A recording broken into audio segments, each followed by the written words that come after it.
जय हिंद, जय श्री राम। सभी को मेरा प्रणाम।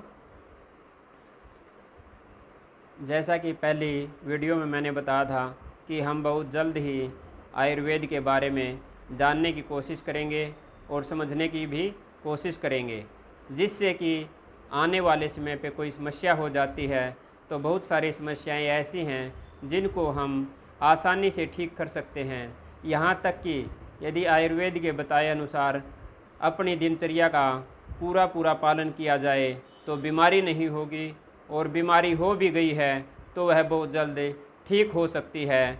ऐसा हमने अपने जीवन में अनुभव किया है और वही अनुभव आप सबके सामने साझा करने का प्रयास कर रहा हूँ। आप इस वीडियो को अंत तक ज़रूर देखें। आज हम आयुर्वेद के पहले अध्याय का आरंभ करेंगे। वैसे आयुर्वेद शास्त्र में देखें, चरक संहिता, अष्टांग हृदयम, तो उसमें पहला अध्याय अलग तरीके से है, लेकिन मैं जो यहाँ पर रखने जा रहा हूँ, जो इन सब का अध्ययन करने के बाद मेरे को अनुभव हुआ और जो कम से कम शब्दों में जानने के योग्य है, एक हर किसी इंसान को, जिसको जानने के बाद वह स्वस्थ रह सकता है और बीमारियों को दूर कर सकता है, उन्हीं विषयों को हम आपके सामने रखेंगे और हर वीडियो में अलग अलग बताया जाएगा ताकि हम अच्छे से समझ पाएँ। इसलिए हर वीडियो को देखना बहुत ही ज़रूरी है। आप लोगों को अगर मेरा बताया हुआ ज्ञान सही लगे, अच्छा लगे, तो वीडियो को आगे भी भेजना, लाइक और कमेंट भी करना और चैनल को सब्सक्राइब कर लेना। मेरा प्रयास रहेगा कि आपको सही से समझाया जाए,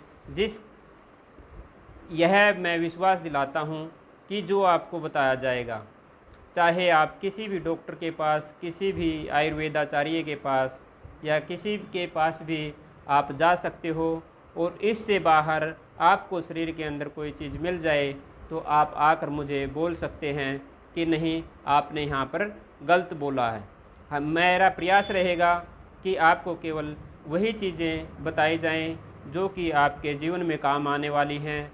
आप उनको समझकर अपने आप को स्वस्थ रख पाओगे, दूसरों को भी प्रेरणा दे सकते हो।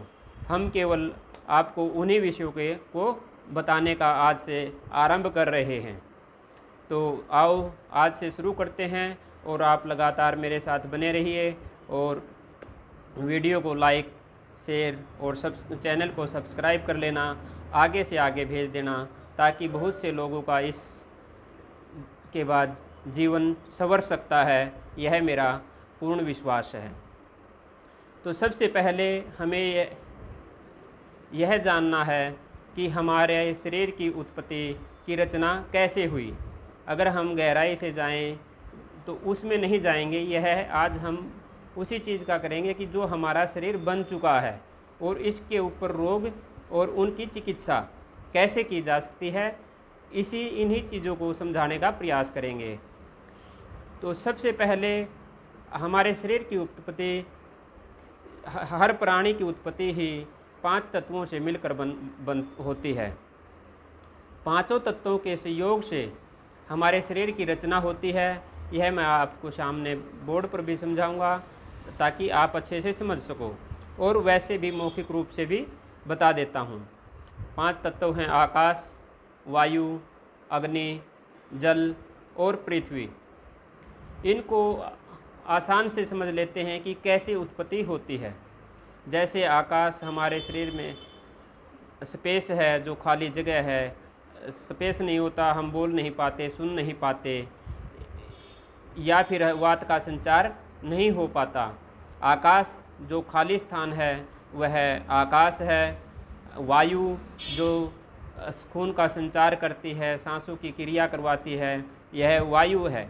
अग्नि से हमारे को तेज मिलता है, गर्मी मिलती है, उष्मा मिलती है, प्यास लगती है, भूख लगती है, यह अग्नि का रूप है। और जो जल है हमारा, जल से हमारी प्यास बुझती है। जो रक्त है, शुक्र है, वीर्य है, मेद है, मांस है, ये हमारे उसके बाद है पृथ्वी। पृथ्वी से जैसे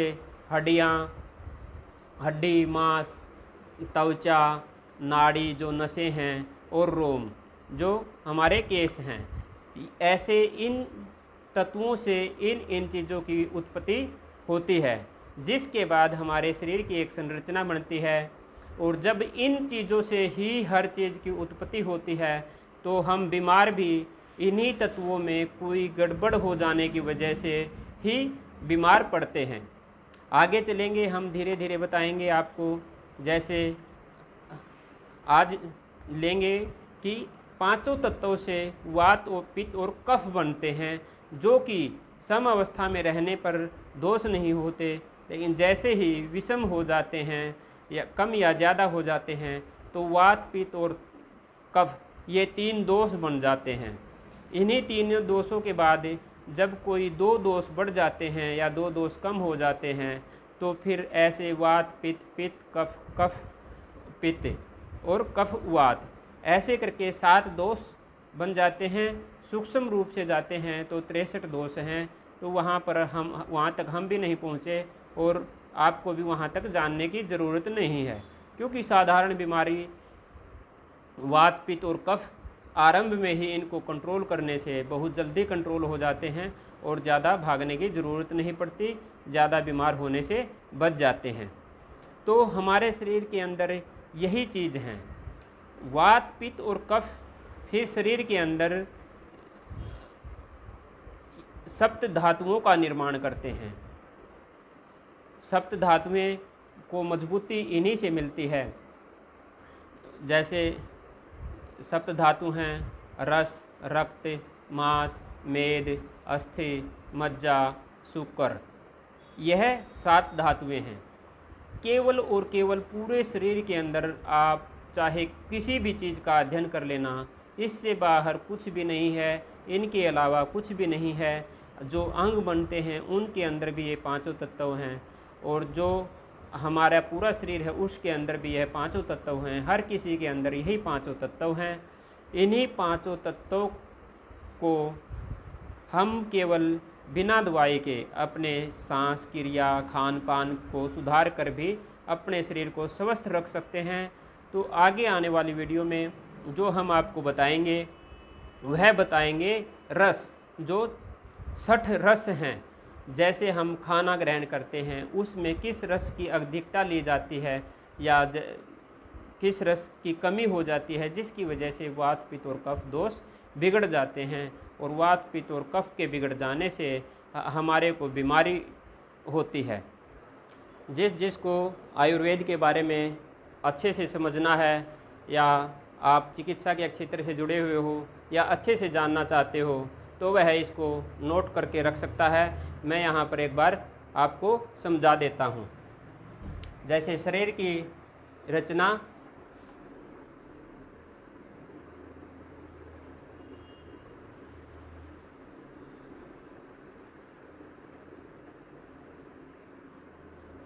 आकाश,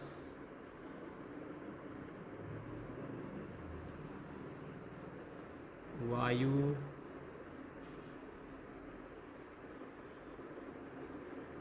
अग्नि,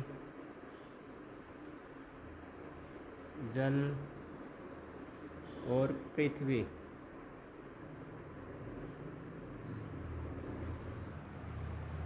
इन 5 तत्वों से हमारे शरीर की उत्पत्ति होती है। यही 5 तत्व हर किसी के शरीर में होते हैं। अब जिसको नोट करना है वह इसको नोट कर ले, वीडियो को बार बार देख के अच्छे से सीख सकता है। इसके बाद आता है 5 तत्वों से, इन्हीं से वात, पित्त और कफ कैसे बनते हैं। वात आकाश प्लस वायु। आकाश और वायु के संयोग से वात बनता है, और आकाश और वायु में से किसी एक की गति अधिक या मंद पड़ जाने से वात दोष उत्पन्न होते हैं। पित्त, अग्नि,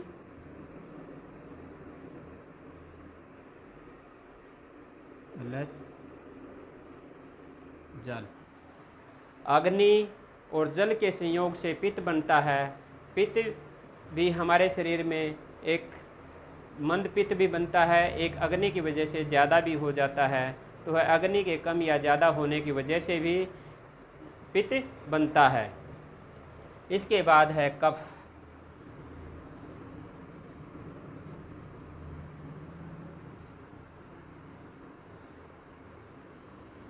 जल,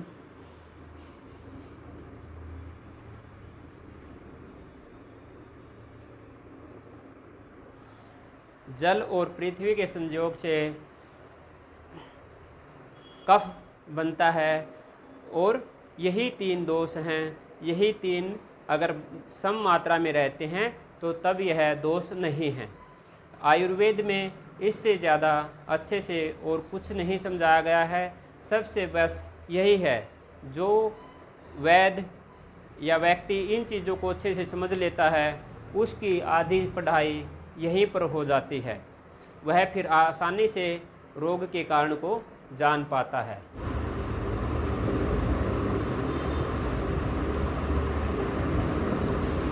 अब हमने बोर्ड पर समझा कि कैसे हमारे कौन कौन से पांचों तत्व हैं और इन तत्वों से वात, पित्त और कफ कैसे बनता है। अब इसके बाद जो बताएंगे कि पांचों तत्वों से शरीर में कौन से भाग की उत्पत्ति हुई है और उन्हीं में इन तत्वों का क्या क्या, किस चीज़ की अधिकता से क्या प्रभाव पड़ता है। अगर आपको मेरा वीडियो अच्छा लगे, तो जानकारी अच्छी लगे तो इसको दूसरों को भी शेयर करना। यह विश्वास रखना कि यही पांचों तत्व हैं, इन्हीं से सृष्टि की रचना हुई है, इन्हीं से हमारे शरीर की उत्पत्ति हुई है और इन्हीं की कमी या अधिकता की वजह से शरीर के अंदर रोग उत्पन्न होते हैं। जो ज़्यादा रोग हो जाते हैं वह किसी अंग में हो जाते हैं, वह उस अंग में वो बीमारी भी इन्हीं तत्वों की कमी या अधिकता की वजह से होती है। तो आज हमने यह जाना है और इसको समझा है और हमने अपनी तरफ से बहुत पूरा प्रयास किया है। इसके बाद भी यदि आपको समझने में कोई दिक्कत आती है तो हमारे नंबर पे संपर्क कर सकता है, हमसे पूछ सकता है, सलाह ले सकता है, या कोई त्रुटि रह गई हो तो उसके लिए भी हमारे को बता सकता है।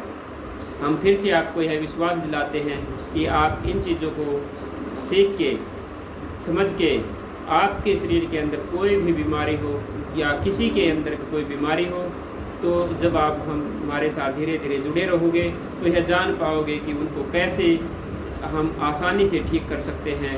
और वह आप सोच भी नहीं सकते, पहले हमने भी नहीं सोचा था, लेकिन जब इनका अनुसरण किया, इनको माना, जाना और अपने जीवन में प्रयोग किया तो आज हम अच्छे से समझ रहे हैं, अपने आप को भी स्वस्थ कर रहे हैं और दूसरों को भी स्वस्थ करने का काम कर रहे हैं। तो जय हिंद साथियों। फिर से कहूँगा, अगर आपको हमारा जानकारी अच्छी लगती है, हमारा कार्य अच्छा लगता है, तो आप इस जानकारी को आगे से आगे भेजिए, वीडियो को लाइक कीजिए, चैनल को सब्सक्राइब कीजिए और कमेंट कीजिए और हमारे साथ बने रहिए। इससे अच्छा हम और कैसे कर सकते हैं वह भी आप सुझाव दे सकते हैं। जय हिंद, वंदे मातरम, जय श्री राम।